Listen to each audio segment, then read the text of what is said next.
असलामुअलैकुम।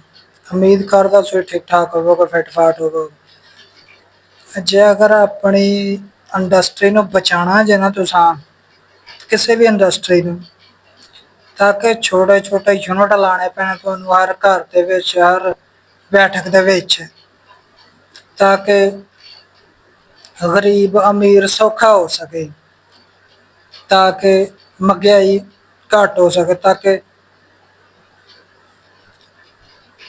ਘੱਟ ਮਿਹਨਤ ਨਾਲ ਜ਼ਿਆਦਾ ਪੈਸਾ ਬਣੇ, ਤੱਕ ਜਿਹਦੇ ਨਾਲ ਤਾਂ ਕਿ ਛੋਟੀਆਂ ਛੋਟੀਆਂ ਆਈਟਮਾਂ ਦੇ ਨਾ ਛੋਟੇ ਛੋਟੇ ਯੂਨਿਟ ਘਰ ਘਰ ਲੱਗਣੇ ਚਾਹੀਦੇ ਨੇ, ਤਾਂ ਕਿ ਜ਼ਨਾਨੀਆਂ ਮਰਦ ਕੰਮ ਕਰਨ ਉਹਦੇ ਤੇ। ਫੇਰ ਜਾ ਕੇ ਪਾਕਿਸਤਾਨ ਦੇ ਵਿੱਚੋਂ ਜਿਹੜੀ ਮਹਿੰਗਾਈ ਘੱਟ ਹੋਏਗੀ, ਹਰ ਇੱਕ ਚੀਜ਼ ਸਸਤੀ ਹੋਏਗੀ, ਤਾਂ ਕਿ ਖੁਦ ਕਫੀਲ ਬਣਨਾ ਪੈਣਾ ਪੂਰੇ ਪਾਕਿਸਤਾਨ ਨੂੰ, ਤਾਂ ਕਿ ਬਾਹਰੋਂ ਲਿਆ ਕੇ ਚੀਜ਼ਾਂ ਵੇਚਣੀਆਂ ਬਹੁਤ ਮੁਸ਼ਕਲ ਨੇ। ਚਾਈਨਾ ਚੋਂ, ਅਮਰੀਕਾ ਚੋਂ ਲਿਆ ਕੇ ਤੇ ਉਹਨਾਂ ਦੀ ਉੱਤੇ ਟੈਕਸ, ਨੇਵੀ ਟੈਕਸ, ਫਲਾਣਾ ਟੈਕਸ, ਇਹ ਕੰਮ ਮਹਿੰਗਾ ਹੋ ਜਾਂਦਾ ਹੈ। ਵੀ ਇੱਥੇ ਹਰ ਬੰਦਾ ਖਰੀਦ ਨਹੀਂ ਸਕਦਾ।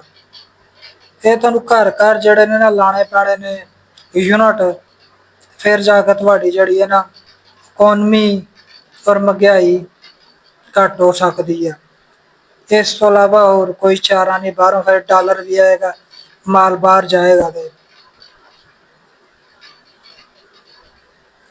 ਇਸ ਗੱਲ ਉੱਤੇ ਤੱਕ ਤੁਸੀਂ ਕਮੈਂਟ ਮੈਨੂੰ ਲਾਜ਼ਮੀ ਕਰਨੇ ਨੇ, ਵੀਡੀਓ ਸ਼ੇਅਰ ਕਰਨੀ ਹੈ ਮੇਰੀ, ਲਾਜ਼ਮੀ ਤੁਸੀਂ ਮੈਨੂੰ ਦੱਸਣਾ ਹੈ, ਤਾਂ ਕਿ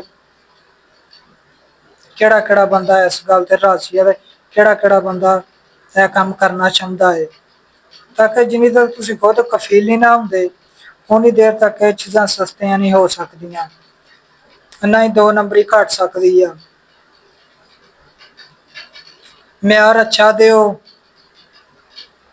ਖੁਦ ਯੂਨਿਟ ਲਾਓ, ਤਾਂ ਕਿ ਜਿਹੜੀਆਂ ਫੈਕਟਰੀਆਂ, ਵੱਡੀਆਂ ਵੱਡੀਆਂ ਫੈਕਟਰੀਆਂ, ਉਹਨਾਂ ਨੂੰ ਵੀ ਚਾਹੀਦਾ ਤਾਂ ਕਿ ਆਪਣੀ ਬਿਜਲੀ ਆਪ ਪੈਦਾ ਕਰਕੇ ਤੇ, ਤਾਂ ਕਿ ਚੀਜ਼ ਸਸਤੀ ਵਿਕੇ, ਉਹਨਾਂ ਦੀ ਜ਼ਿਆਦਾ ਵਿਕੇ। ਜੇ ਬਿਜਲੀ ਮੁੱਲ ਲੈ ਕੇ ਤੇ ਫੇਰ ਕੰਮ ਬਹੁਤ ਮਹਿੰਗਾ ਪੈ ਜਾਂਦਾ ਹੈ।